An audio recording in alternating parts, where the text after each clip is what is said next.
días. Para mí es un gusto poder estar aquí en la Conferencia Episcopal y compartir desde la Academia estas reflexiones con ustedes que son realmente los que en el día a día y en los contextos particulares de Colombia promocionan la paz desde cada una de sus actividades. La ponencia o un poco el trabajo que vamos a realizar en estos 45 minutos siguientes lo voy a partir como en dos momentos. Un primer momento en el que voy a leer y a detenerme un poco sobre ciertos temas de esta articulación entre comunicación alternativa, comunicación para el cambio social y de alguna forma todo el asunto de medios comunitarios y en este caso radios comunitarias. Entonces, la segunda parte va a ser como a partir de unas pantallazos aquí de PowerPoint, en donde extraído de los grandes teóricos, sobre todo latinoamericanos, que han reflexionado esto de la comunicación para el cambio social, reflexiones que nos permitan, digamos, abrir un diálogo, que sería lo que más me interesaría poder realizar con ustedes, para acercar estos, si ustedes quieren, preceptos abstractos de lo académico con la realidad que en el día a día ustedes se enfrentan como comunicadores en estas zonas muy particulares de nuestro Colombia. Entonces, la ponencia empieza diciendo algo como lo siguiente: las radios comunitarias, la comunicación alternativa y la comunicación para el cambio social comparten una larga tradición de relaciones y articulaciones, tanto prácticas como teóricas, que de alguna forma han sido invisibilizadas en la tradición académica occidental, como en las propias facultades de comunicación social. Indiscutiblemente, la comunicación alternativa frente a estas otras grandes, si ustedes quieren, campos de estudio de la comunicación social, como el periodismo mismo o la comunicación organizacional, estos campos se llevan en general la centralidad de los currículums en las carreras de comunicación social, y son muy pocas las universidades que le han permitido la entrada curricularmente a esta reflexión de la comunicación con esa posibilidad de transformación social.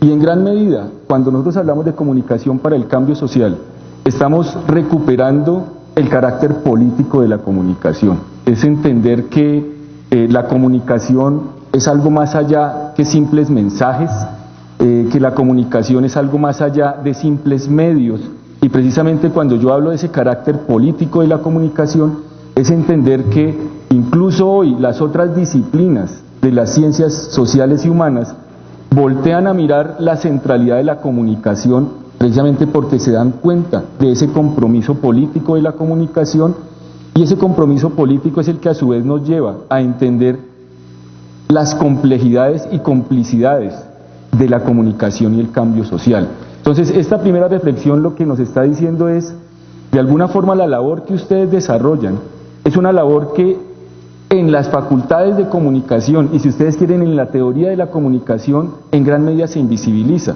porque lo que hace presencia es, claro, unas apuestas en gran forma mercantiles sobre la misma educación, en donde la comunicación organizacional, la comunicación hacia el periodismo, siempre se lleva a la centralidad de los programas curriculares.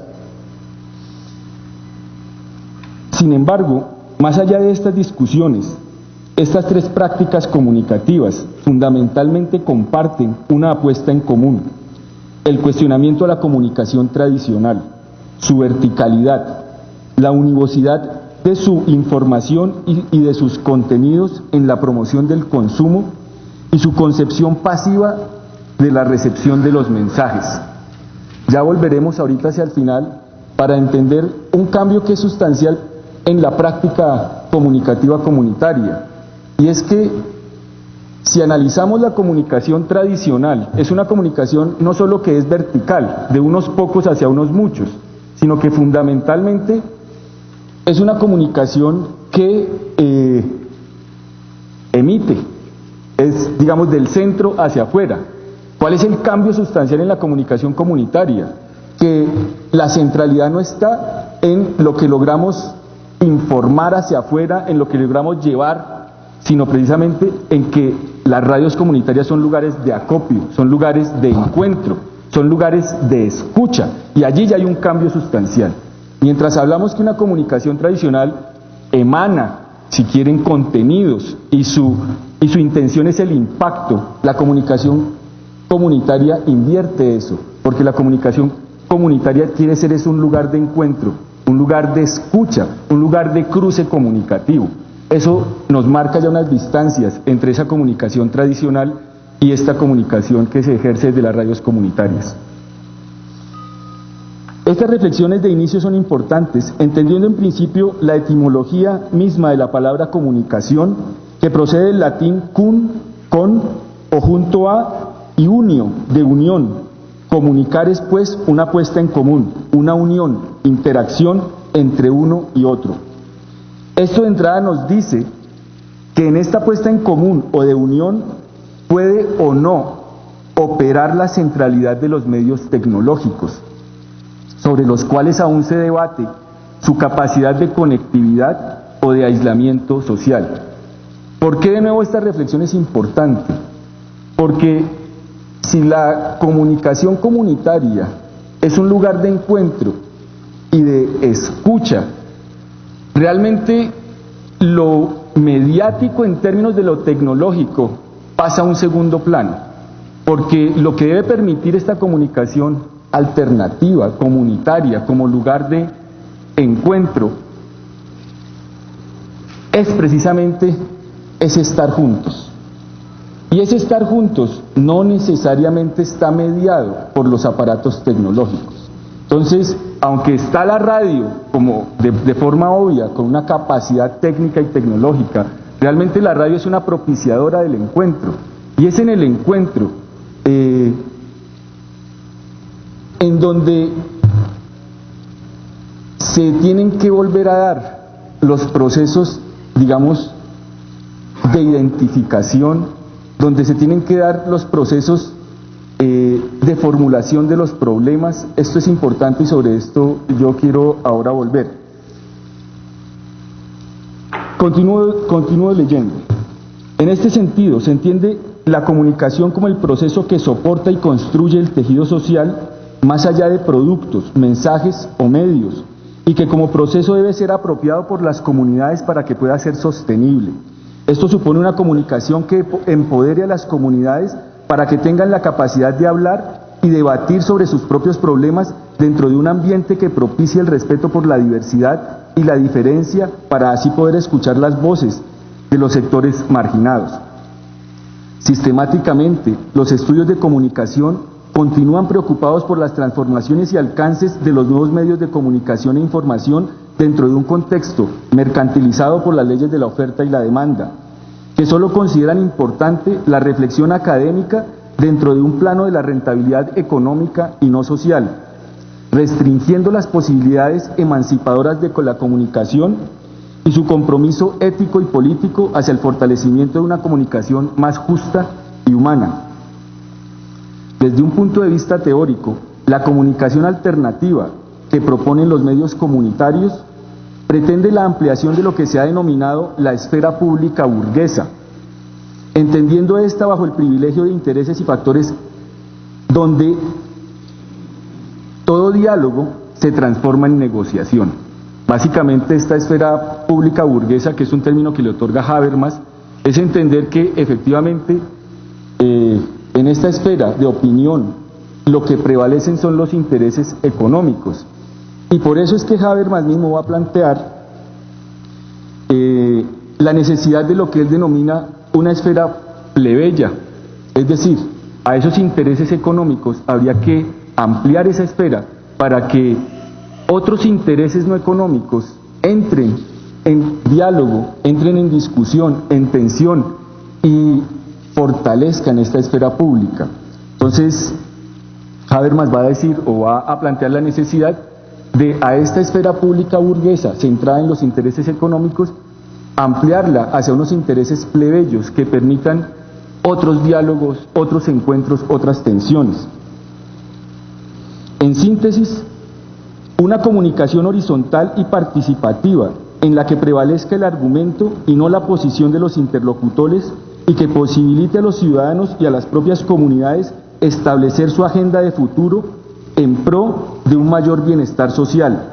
Para ello es importante que la comunicación viabilice diálogos privados y públicos a través de los cuales las comunidades y los grupos decidan quiénes son, qué quieren y cómo pueden obtenerlo. Básicamente en esta última frase está la máxima de la comunicación para el desarrollo y, si ustedes quieren, lo que posteriormente se ha denominado la comunicación para el cambio social. De manera muy sintética, ¿qué propone esa comunicación para el cambio social? Unos diálogos en principio privados, en donde las comunidades deciden quiénes somos. Unos diálogos que a partir de quiénes somos establezcan qué queremos. Y a partir de ese qué queremos, una reflexión estratégica, y es cómo podemos obtenerlo. Esto que aquí yo lo puedo lanzar en una frase y que escrito no ocupa más de 2 renglones, en la práctica yo pienso que es lo más complejo de realizar. Y ese es el verdadero problema en el que se enfrentan ustedes allá en el territorio. Yo cuando expongo este tipo de nuevo, estas 3 preguntitas, que uno podría asumirlas muy a la ligera, yo planteo un poco la metáfora de la relación de pareja o incluso los problemas personales. Lo más difícil, incluso, en principio, es aceptar que tenemos un problema. Entonces, si ya es difícil aceptar que tenemos un problema, sentar, como decimos coloquialmente, a 4 gatos a que se pongan de acuerdo en ese problema, en términos prácticos, eso es muy difícil. Pero ese es el trabajo de diálogo, ese es el trabajo de participación y en gran medida ese es el trabajo de las radios comunitarias.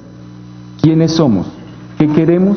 ¿Y cómo estratégicamente tenemos que pensar para poderlo lograr?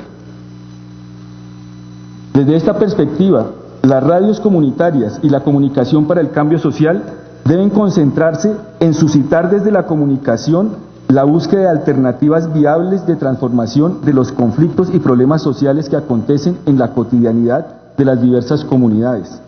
De esta forma, se busca promover, en este caso a través de la radio, procesos participativos y dialógicos en donde las comunidades se apropien de los contenidos y procesos comunicativos en favor de una causa, para así contribuir a dinamizar el ritmo del desarrollo tanto local como regionalmente, entendiendo el desarrollo desde el punto de vista de la promoción integral de todas las dimensiones del ser humano. Cuando incluso a mí me invitan y me dicen, profesores, ¿qué es una ponencia sobre comunicación y desarrollo? Resulta que la palabra desarrollo es una de las palabras, si ustedes quieren, de uso político más fuerte, sobre todo posterior a la Segunda Guerra Mundial. La palabra desarrollo ha permitido, de alguna manera, la intervención del primer mundo en los asuntos del tercer mundo. Incluso el término desarrollo se utiliza en el discurso internacional por primera vez en la alocución presidencial del presidente Truman, terminada la Segunda Guerra Mundial. Y con ese discurso de Truman, en donde políticamente por primera vez se utiliza la palabra desarrollo, se dividió instantáneamente el mundo en 3. Los países del primer mundo, los países desarrollados, los países del segundo mundo, que son los países que quedaron detrás de la cortina de hierro, el bloque comunista, y los países del tercer mundo, los países en vías de desarrollo. ¿Por qué esto es importante? Porque a partir de la Segunda Guerra Mundial, en términos comunicativos, va a generarse toda una perspectiva comunicativa del desarrollo que viene del primer mundo hacia nosotros, que se conoce como la perspectiva modernizadora. Y esa perspectiva modernizadora en gran medida quiso imponer los factores de progreso que les habían dado resultado a ellos en el primer mundo, los quiso imponer a ojo ciego en los contextos del tercer mundo. Y realmente en muchos lugares del tercer mundo esto fue fallido. La respuesta a estas teorías de la modernización es lo que se conoce en el tercer mundo como las teorías de la dependencia. ¿Qué es eso de las teorías de la dependencia?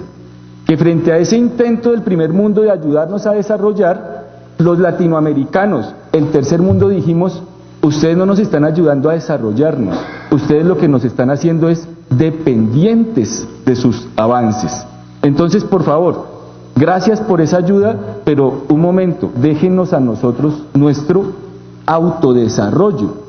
Y es donde, de esa discusión, es donde va a tomar fuerza esto que yo ya he venido exponiendo, que es la comunicación participativa. ¿Y por qué? Porque precisamente desde Latinoamérica empezamos a darnos cuenta que esa dependencia comunicacional, tecnológica, económica, política del primer mundo no nos estaba permitiendo reconocernos. Y entonces esa es donde aparece, digamos, colateral a las teorías de la dependencia, toda esta mirada de la comunicación horizontal, de la comunicación participativa, porque precisamente es allí en donde en ese encuentro volvemos a establecer nuestros procesos de identidad. Entonces, por eso es importante, digamos, entender que a esos, si ustedes quieren, a esa comunicación que venía del primer mundo, que intentaba modernizarnos, pues básicamente viene la respuesta latinoamericana y dice: no, gracias porque nos vuelven dependientes, permítanos participar. Y ese es el gran aporte, digamos, a la reflexión de la comunicación que viene desde estas tierras latinoamericanas.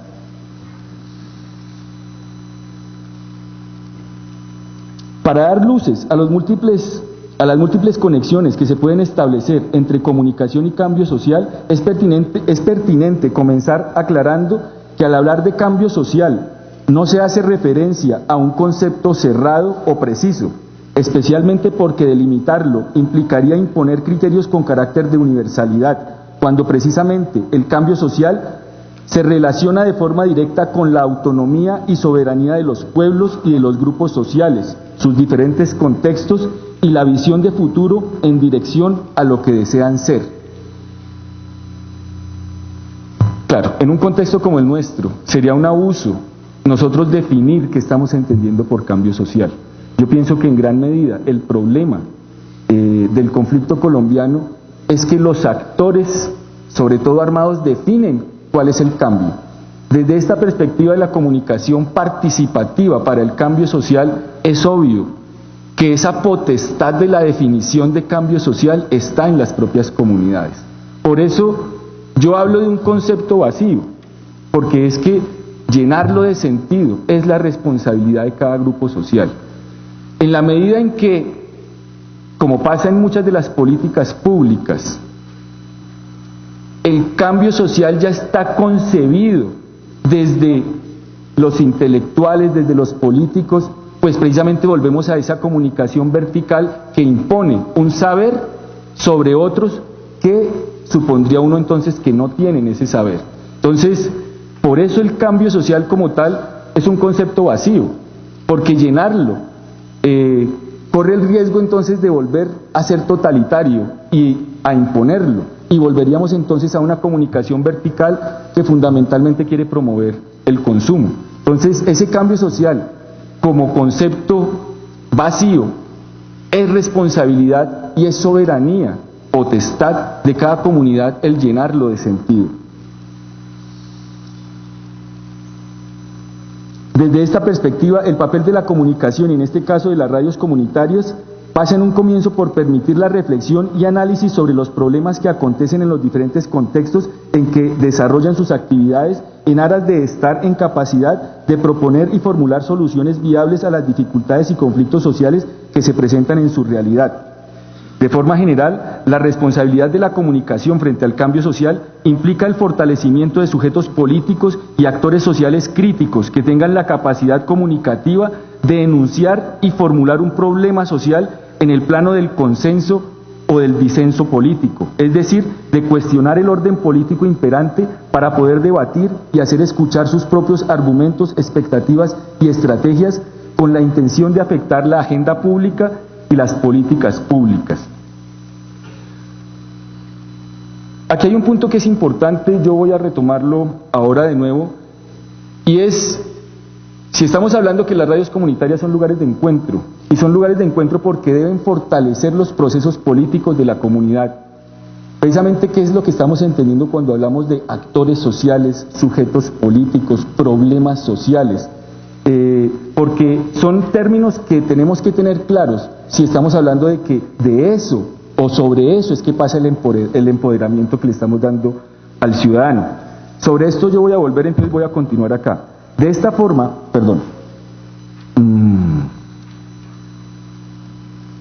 las radios comunitarias tienen el reto, como diría el maestro Jesús Martín Barbero, de tener el país dentro, y eso significa entender y explicar las transformaciones que la sociedad necesita para poder buscar la justicia social. Su misión pasa por recoger esa intencionalidad en un mundo en continuo y acelerado cambio que requiere tiempo para pensar la sociedad y para trabajar en pos de los cambios sociales positivos para la población en general. En un país tan complejo como Colombia y en un contexto de crisis económica, social y política, en donde en muchos lugares se ha desarticulado y violentado el tejido social, la radio comunitaria tiene grandes retos, pues se encuentra en la disyuntiva de responder a los intereses de la sociedad, que espera respuestas y se moviliza para ello, o responder a los intereses del capital. En este sentido, la apuesta o el reto de la radio comunitaria se encuentra dirigido a la generación de unos contenidos que promuevan el pensamiento crítico y ético en sus audiencias, en la búsqueda de formar sujetos que enfoquen su proyecto de vida personal hacia propuestas y acciones dentro de los marcos del consenso, la legalidad y la ciudadanía, y que propicien la interacción e intersección de diversas posiciones frente a los problemas coyunturales y estructurales de la sociedad, en pro de promover espacios de reflexión de cara a posibles respuestas de cambio. Las radios comunitarias, en muchos escenarios del país, más allá de ser medios de comunicación, se constituyen en lugares de encuentro de las diversas voces ciudadanas que buscan el reconocimiento de sus problemas y dificultades, y que en este problematizar la realidad van construyendo conocimiento nuevo y propuestas de desarrollo desde las bases sociales. Esta comunicación transformadora, que busca la justicia social a través del diálogo y la participación, fundamenta un conocimiento social y unos procesos de identidad, memoria y conciencia encaminados a fortalecer la capacidad de toma de decisiones de las comunidades. Desde este ángulo se vuelve evidente que el papel de las radios comunitarias invierte o le da otra comprensión a su rol como medios de comunicación, al transformarse de un escenario productor y difusor de noticias e información a un escenario primordialmente de escucha, concentración y sinergia, por su lugar estratégico como condensador de la realidad y de la densidad comunicativa de la comunidad. La destrucción del tejido social, que en muchos contextos ha sido la consecuencia directa de la guerra, se traduce en el debilitamiento, deterioro o anulación de los vínculos comunicativos que soportaban el entramado social de la comunidad. Esto quiere decir que las relaciones vecinales que permitían la memoria, la tradición y la identidad se han afectado o roto de manera radical. En estos escenarios, el lugar de la radio pasa por convertirse, para muchos, en la única posibilidad de hacer oír su voz en la lucha por el reconocimiento de los problemas. Y en esta práctica radica a su vez la riqueza de la radio, al permitir la recuperación y el encuentro, así sea en algunas circunstancias, bajo el relato de las calamidades, de esos vínculos comunicativos que derivan en la apropiación de unas narrativas de la vida cotidiana, dentro de las cuales se puede recuperar una visión de futuro. El reconocimiento que la radio permite de grupos o actores sociales como sujetos de la historia la convierte en escenario articulador de anhelos y esperanzas, sin las cuales no es posible la cohesión social. Por lo mismo, la pertinencia del impacto local de la radio comunitaria radica en la posibilidad de que las comunidades y los actores sociales se definan a sí mismos y encuentren que sus rumbos comparten los mismos miedos y temores, pero al mismo tiempo los mismos sueños, alegrías y esperanzas. La radio comunitaria, a través de historias de trabajo y esfuerzo, se transforma en un medio ciudadano para ejercer el reconocimiento de las posibilidades transformadoras de la comunicación. Esto supone que más allá del debate por la propiedad de los medios en relación a los equipos y recursos técnicos y tecnológicos, que es sustancial para determinar la función y visión misma de la radio comunitaria debe permitir, por lo menos, el control participativo del contenido de sus parrillas, para lograr el reconocimiento significativo de las definiciones de sí mismos que buscan sus propias audiencias, en un proceso de apropiación de los recursos y procesos comunicativos desde una perspectiva dialógica y ciudadana. Es decir, yo creo que aquí lo importante, digamos, hay dos momentos, claro, el debate por la propiedad de los recursos técnicos, pero acá lo que yo estoy mencionando es la propiedad en últimas de la radio comunitario es de las comunidades como lugar de encuentro. Y esa apropiación de la comunidad se da o se refleja pues en las parrillas. Hay una investigación muy interesante que hizo la Universidad Javeriana, la profesora Amparo Cadavid y el profesor Jair Vega, de las emisoras comunitarias de todo el Magdalena.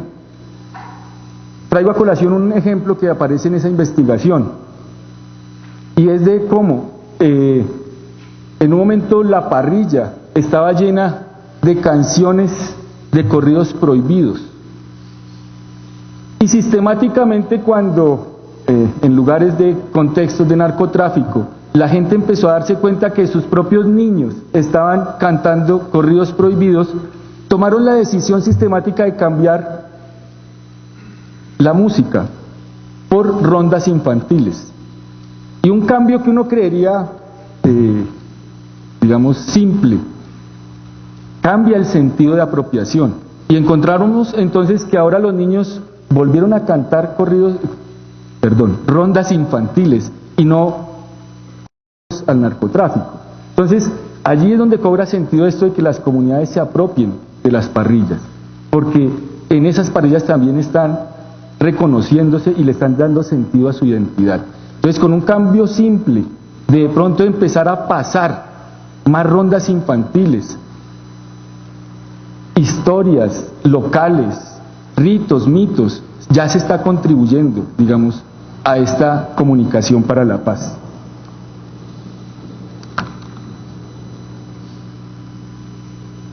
Este saber situado, esta generación de conocimiento del lugar que profesa la radio comunitaria, debe permitir a su vez el fortalecimiento de los vínculos históricos que ahora, como saber aplicado, logren un conocimiento práctico que, sustentado en el ejercicio comunicativo del diálogo, oriente el diseño, la ejecución y la evaluación de estrategias de cambio social. Es decir, para que no nos quedemos en que esto es solo de diálogo, hay que entrar precisamente a entender que hay un compromiso, si ustedes quieren, una praxis y una acción. Si estamos en un primer momento en donde el diálogo nos tiene que llevar a quiénes somos y qué queremos, eso se tiene que traducir pues en unos objetivos, eso tiene que traducirse en el diseño de unas estrategias, en la ejecución de esas estrategias y en la evaluación de esas estrategias. Eso también estaría en parte, digamos, siendo responsabilidad de esas radios comunitarias que, como lugares de encuentro, de densidad comunicativa, permiten que en esa toma de conciencia de la comunidad también se visualice adelante. Pero es que para visualizar el futuro hay que saber qué pasos tenemos que dar hacia allá. Entonces, no es solo aquí estamos, tenemos estos problemas, es qué vamos a hacer, pero también fiscalicemos eso que vamos a hacer, porque precisamente estamos hablando de participación.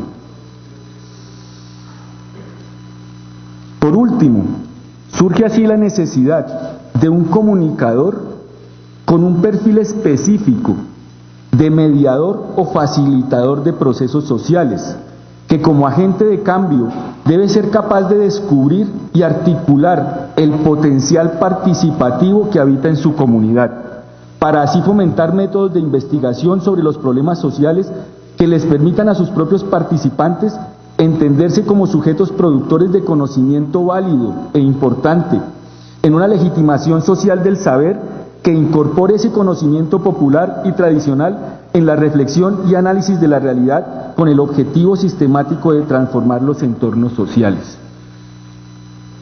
Yo vengo insistiendo en esta idea de la radio comunitaria como un lugar de encuentro, pero la idea siguiente es que como lugar de encuentro, esa radio comunitaria está produciendo un conocimiento que es experiencial, es vivencial, si ustedes quieren es empírico, pero no por eso desdeñable.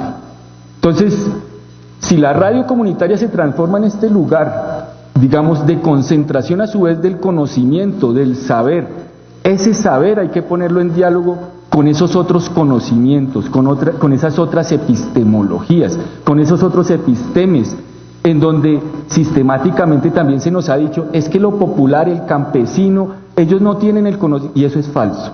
Precisamente aquí, y es con el trabajo de ustedes, en el que hay que legitimar ese conocimiento tradicional, ancestral, campesino, de nuestras comunidades, que habita allí, pero que frente al conocimiento occidental ha sido desdeñado. Entonces, ese conocimiento es necesario, porque ese conocimiento es el que nos permite también una visión de futuro. Además, ¿por qué? Porque en ese conocimiento es donde está la escala de valores de una comunidad. Sin entrar en detalles, pero yo creería que podemos hablar de un consenso en que el principal problema del país y en general del tercer mundo es la corrupción. Y si el problema del país es la corrupción, esto pasa por la escala de valores. Entonces, cuando yo estoy hablando de la radio comunitaria como un lugar de acopio de conocimiento, es entender que en ese conocimiento es que habitan los valores sociales. Y es en esos valores en donde nosotros también tenemos que proyectarnos a futuro. Y es allí en donde cobra sentido esto que hablamos los comunicadores de resignificar, de procesos de identificación. ¿A qué me refiero puntualmente? Para nosotros, tristemente, palabras como honor, palabras como dignidad, han perdido todo su valor. Y es en ese acopio de conocimiento social en donde esas palabras pueden volver a tener sentido para las comunidades. Pero pueden volver a tener sentido para las comunidades precisamente si se hace acopio a la tradición, si se hace acopio a la cultura, si se hace acopio a la identidad. Porque esas palabras se han vuelto palabras de diccionario precisamente porque han perdido el respaldo de una tradición. Yo no sé si ustedes recuerden en el último de los tsunamis a Japón, queda gravemente lesionada la central nuclear. El jefe o el presidente de la central nuclear, por un asunto que había sido una catástrofe natural, pero que él consideró que había podido prever, cometió suicidio ritual, porque él necesitaba restablecer su honor. Nosotros, y claro, estoy hablando de Oriente, una tradición respaldada milenariamente. Entonces, para ellos el honor es un asunto de vida o muerte. Para nosotros honor, dignidad, respeto, tolerancia, precisamente se han quedado sin sentido porque han perdido la tradición que las soportaba. Entonces, cuando yo hablo de estas radios comunitarias como lugares de concentración del saber, estoy hablando de esos saberes y de esos saberes que hay que poner en diálogo con los saberes, si ustedes quieren, hegemónicos, sobre todo en el diseño de políticas públicas. Para allá voy hacia el final. Las radios comunitarias se transforman así en colectivos comunicacionales que fomentan desde la práctica una unidad entre discurso y acción, que puede hacer resistencia a las desigualdades que el sistema impone, entendiendo que cualquier propuesta de cambio implica un proyecto transformador que se sustenta en la comunicación y que al comunicarnos introducimos innovaciones en el entramado social. Bien. esa es como la primera parte. Yo vuelvo y digamos, subrayo esta última frase con la que cierro yo la ponencia, y es que cuando yo les hablaba ahorita de las parrillas, uno puede creer que los cambios tienen que ser cambios monumentales para que sean cambios. No, el simple ejercicio de introducir aspectos en esa parrilla ya nos está introduciendo en aspectos del cambio social. Yo por eso, y la vuelvo a leer, entendiendo que cualquier propuesta de cambio implica un proyecto transformador que se sustenta en la comunicación y que al comunicarnos introducimos innovaciones en el entramado social. Efectivamente, nosotros los comunicadores trabajamos con representaciones sociales, trabajamos con imaginarios sociales. La fuerza del imaginario es precisamente que construye realidades.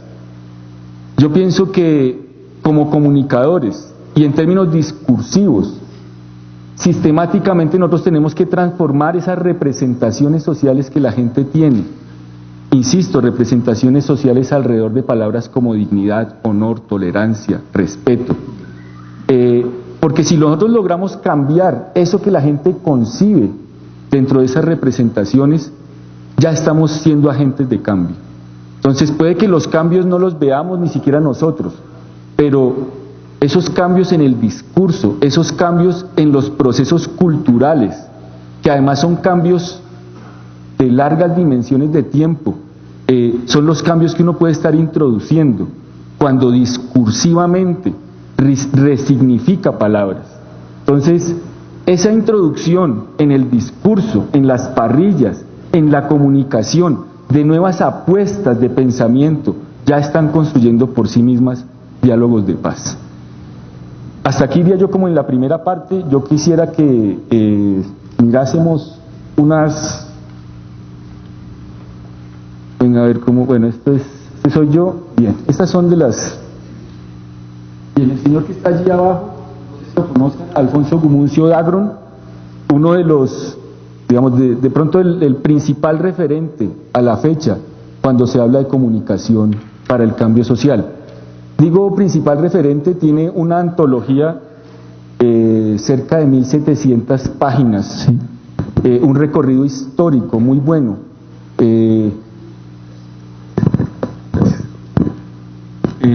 Les decía, un recorrido de cerca de 1700 páginas en donde recupera experiencias de comunicación para el cambio social.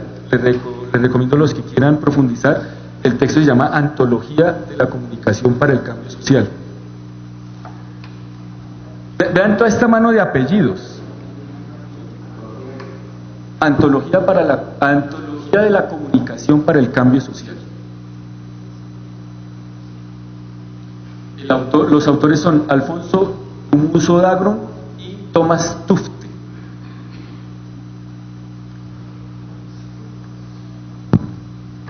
Bueno, bien, en principio, los medios llamados comunitarios, alternativos, alterativos, participativos, ciudadanos, horizontales, populares y muchas otras denominaciones cumplen una función fundamental en el fortalecimiento de la identidad y la cultura. En una época de globalización, es importante entender que no podemos hablar de transformaciones o cambios sociales sin entender esa tensión constante entre unas lógicas globales y unas lógicas locales. Incluso por eso es que empiezan a acuñarse neologismos como localización, en la medida en que hay que pensar globalmente y actuar localmente. Entonces, efectivamente, frente a esos embates de la globalización capitalista, embates, ¿a qué me refiero? A que desde el punto de vista de los medios comerciales, indiscutiblemente hay una intención de homogeneizar las visiones o la diversidad de visiones del mundo. Entonces, frente a esa tensión de la globalización, es importante fortalecer los procesos de identidad y los procesos de cultura.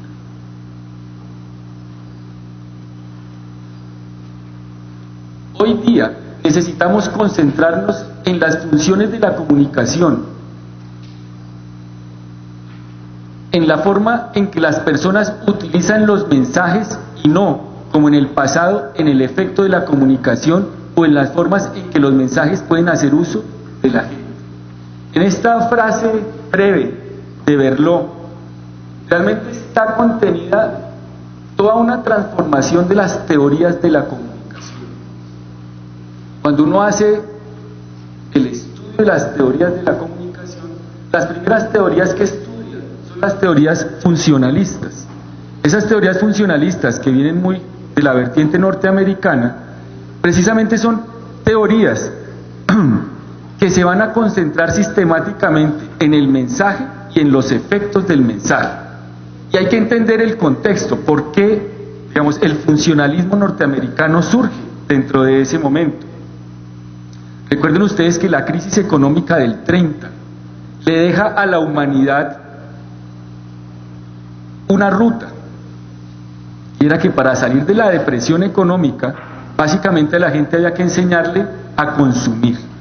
O sea que la comunicación, a partir sobre todo de los años 30, pero sustancialmente a partir de la Segunda Guerra Mundial, la comunicación norteamericana se va a concentrar en la emisión de mensajes, ¿sí? Y en los efectos del mensaje, claro, porque es que tenían que enseñarle a sus trabajadores a consumir.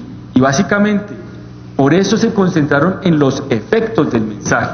Pero aquí, ¿qué es lo que está diciendo? Y bueno, y volvemos a una postura muy latinoamericana. Es que no es el problema del mensaje y el efecto.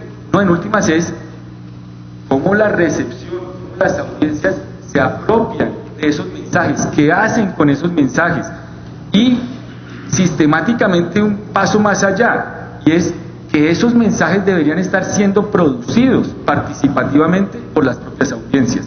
Entonces, aquí es donde esto se invierte. Claro, ya no nos interesa estudiar el efecto del mensaje, porque estaríamos hablando de una comunicación vertical. Nos interesa estudiar es cómo hay una apropiación del mensaje, y en últimas, qué es lo que hace la gente con esos mensajes, y el paso más allá, el logro de que esos mensajes sean coproducidos por las propias audiencias.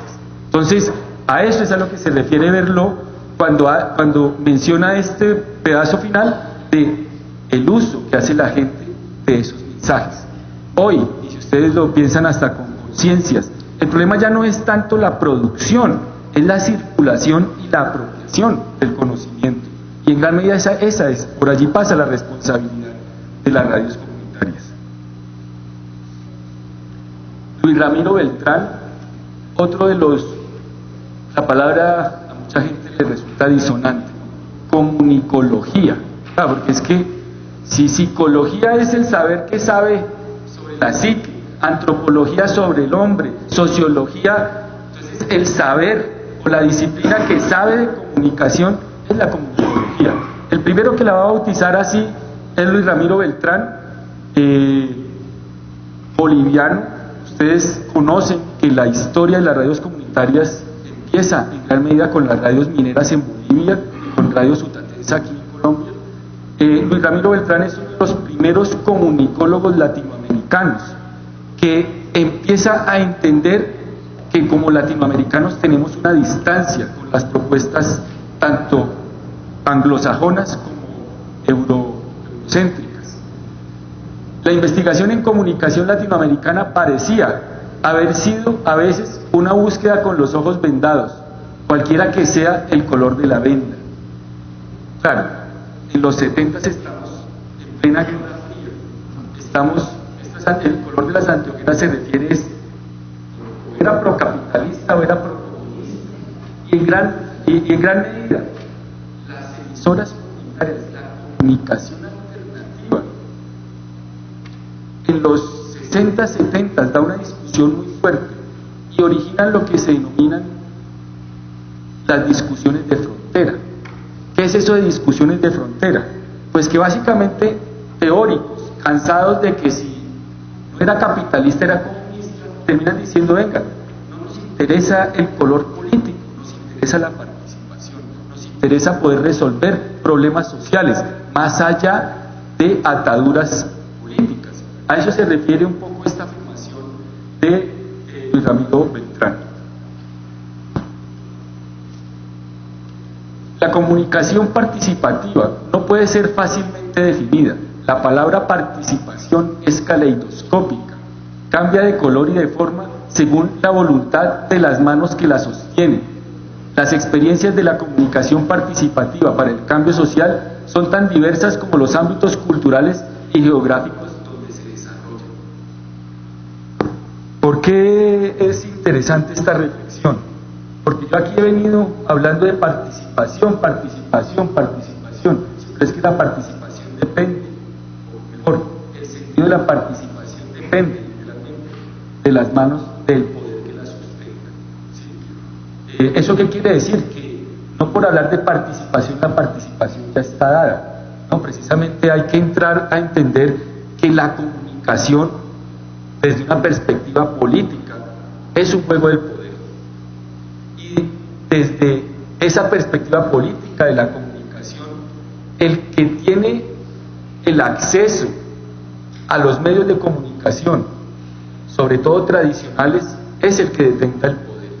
Y detentando el poder como acceso privilegiado a los discursos públicos, usted puede definir a conveniencia incluso palabras de este calibre como participación.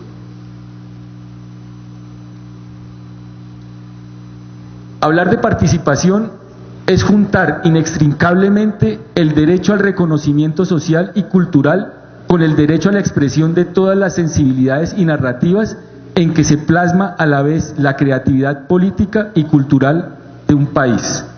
Jesús Martín Barbero, nacionalizado colombiano, yo pienso que pues por esa la nacionalización de los pensadores latinoamericanos más fuertes en el campo de la comunicación, infaltable pues traer una cita de Barbero a este encuentro.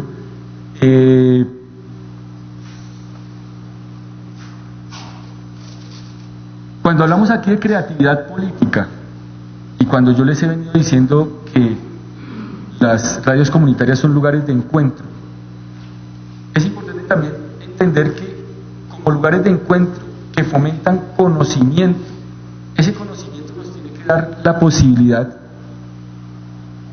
de imaginarnos, no solo de soñar, sino de imaginarnos quiénes queremos llegar a ser. Y ahí es importante la creatividad. Efectivamente, cuando estamos hablando de contextos de guerra, de contextos en donde el tejido social se ha roto, recuperar la unidad pasa por entender que tenemos los mismos miedos, pero también que tenemos los mismos sueños. Cuando hablamos de esos sueños, podemos también entender que podemos imaginarnos un futuro diferente. Pero esa capacidad de imaginación pasa precisamente porque tengamos una capacidad creativa de poder imaginarnos, soñar, proyectarnos y en gran medida trabajar para que esos sueños que hemos podido imaginar se hagan realidad. Entonces, claro, acá la participación implica también esa capacidad de soñar, esa capacidad de imaginar, que es sobre todo en contextos de guerra o en contextos donde el tejido social se ha visto vulnerado. Esa capacidad de soñar juntos es realmente donde empezamos a construir comunicación para la paz. Esa capacidad de encontrarnos genera también procesos de identificación. Roto el tejido, ya no podemos hablar de identidad, porque esa identidad se perdió. Tenemos que hablar de procesos de identificación, y esos procesos de identificación tienen mucho que ver con esta creatividad, con esta capacidad de imaginar, con esta capacidad de soñar. Les decía, aquí lo que nombro son tres perspectivas de la comunicación. Una primera perspectiva denominada modernizadora, que fue la perspectiva que, sobre todo posterior a la Segunda Guerra Mundial, viene del primer mundo hacia el tercer mundo, avances tecnológicos, avances políticos, infraestructura, todo nos lo querían imponer para ayudarnos a desarrollar. Vienen las respuestas: comunicación con participación social activa, Fernando Reyes Mata, 1977, comunicación horizontal, Luis Ramiro Beltrán, 1979. ¿Por qué las fechas? Las fechas son importantes para ver que incluso esta reflexión sobre el cambio social pues lleva 40 años a lo sumo. Es decir, es reciente en términos históricos. Hablar de comunicación para el cambio social, hablar de comunicación para el desarrollo, incluso comunicación para el cambio social es un término que se acuña del 2000 hacia acá. Del 2000 hacia atrás, obvio las palabras existían, pero no existía como campo específico de estudio. Entonces, estaríamos hablando que esta reflexión sobre la parte política de la comunicación realmente es una reflexión reciente, una reflexión en donde los latinoamericanos, la epistemología del sur, tiene una responsabilidad muy fuerte. Estas son como 2, 3 cositas que quería hablar con ustedes. ¿Qué es un actor social? Pues porque son términos que constantemente usamos, pero que a veces es importante que poco nos pongamos de acuerdo en qué estamos hablando. Un actor social básicamente es un sujeto político. Cuando yo hablo o cuando la teoría está hablando de sujeto político, está hablando tanto de individuos como de colectivos. Pero básicamente estamos hablando de dos características para que se dé esa construcción del actor o del sujeto político. Una capacidad de enunciación. Y vean que eso es discursivo, es comunicativo. ¿A qué me refiero acá cuando digo capacidad de enunciación? Claro, es que un actor político debe tener la capacidad de formular, de plantear, de enunciar un problema social. Y eso es discursivo, es comunicativo. Cuando hablamos de empoderar a la ciudadanía, ¿de qué estamos hablando? Pues precisamente de esa capacidad enunciativa, de esa capacidad de, frente a la realidad, poder decir, aquí hay un problema. Entonces, claro, pasa por una capacidad de enunciación, de formulación, una capacidad discursiva, y ahí es donde está el empoderamiento. Porque es que, claro, digamos, no que la gente no sepa hablar, pero la gente tiene miedo a expresarse. Entonces, cuando la gente empieza a hablar, empieza el proceso de empoderamiento, pero es que ese proceso de empoderamiento sistemáticamente debe estar guiando a este actor social a que logre la formulación del problema. Entonces, el sujeto político, el actor social, que puede ser un sujeto o un colectivo, debe tener esta capacidad de enunciación, esta capacidad de formular un problema, pero por el otro lado tiene que tener la capacidad de visibilizar el problema. Claro, porque es que no puede agotarse el asunto en ¿tenemos un problema? Sí, tenemos un problema. No, es, bueno, y ahora tenemos que hacernos escuchar, porque aquí hay una secuencia, y es un diálogo privado, si ustedes quieren íntimo, en el que debatimos quiénes somos. Pero ese diálogo íntimo no se puede quedar en nosotros estamos de acuerdo en que somos así y tenemos este problema. Hay que pasar a un diálogo público. Y cuando se habla acá de diálogo público, es que en últimas hay que inmiscuir al Estado en los problemas de las comunidades. Y cuando el problema es de inmiscuir al Estado, pasamos a algo que yo tocaba ahora. El problema es de opinión o de agenda pública. Entonces viene un asunto que es eminentemente comunicativo, y es, yo actor social que logro formular un problema, también tengo que tener la capacidad, y es estratégica, de que sea como sea, yo tengo que buscar que ese problema que es mío, salga de ser mío y sea un problema que por lo menos discursivamente afecte a otros. Cuando afecta a otros, estoy hablando de que el problema ha tomado un lugar en términos de la agenda pública o en términos de la opinión pública.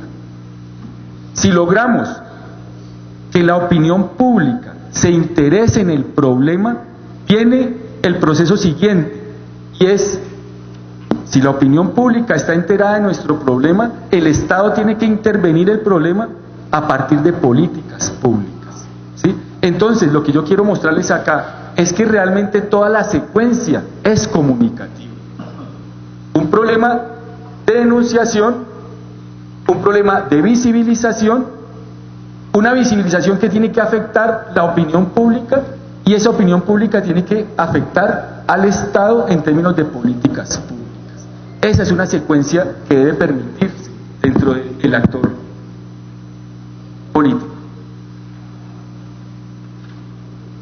Construcción del actor social y de los problemas sociales. 3 características fundamentales de un problema social. Afecta a un grupo de personas, pero lo interesante de esto es que afecta a un grupo de personas, no a todo el mundo. Entonces un problema social afecta a un grupo específico de personas, por eso es importante quiénes somos. Tiene una historia, claro, apareció, lleva tanto tiempo, a eso se refiere la historicidad. Es producto humano, sí, los problemas sociales no se los podemos achacar a la naturaleza. Es decir, cuando hablamos de que un problema social es producto humano, es porque es producto de la organización humana.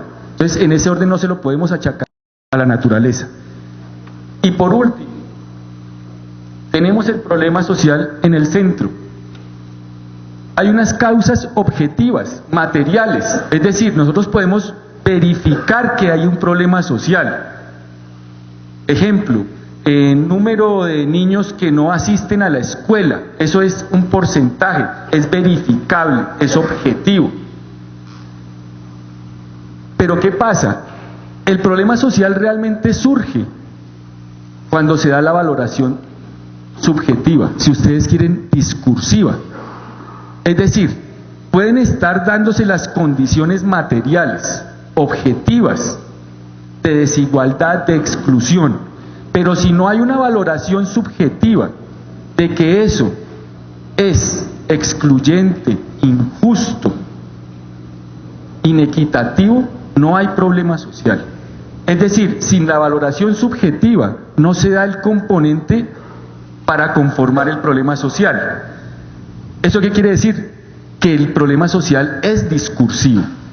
Porque por este otro lado, las causas objetivas, si no se da la valoración subjetiva, podemos caer en lo que se denomina la normalización o la naturalización.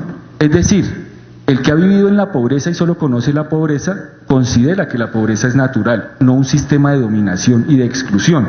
Entonces, por eso, no solo son necesarias las causas objetivas, verificables, sino la valoración subjetiva de que eso está mal. Y esa valoración es discursiva, y allí hay un problema de la comunicación. Porque yo resalto tanto en la construcción del actor político como en la construcción del problema social la comunicación, pues porque estoy hablando con, digamos, actores sociales que desde su cotidianidad trabajan con esto y trabajan con la comunicación, y por eso es importante entender el lugar de la comunicación en la construcción de los sujetos y actores políticos como en la construcción de los problemas sociales. Muy amables, gracias.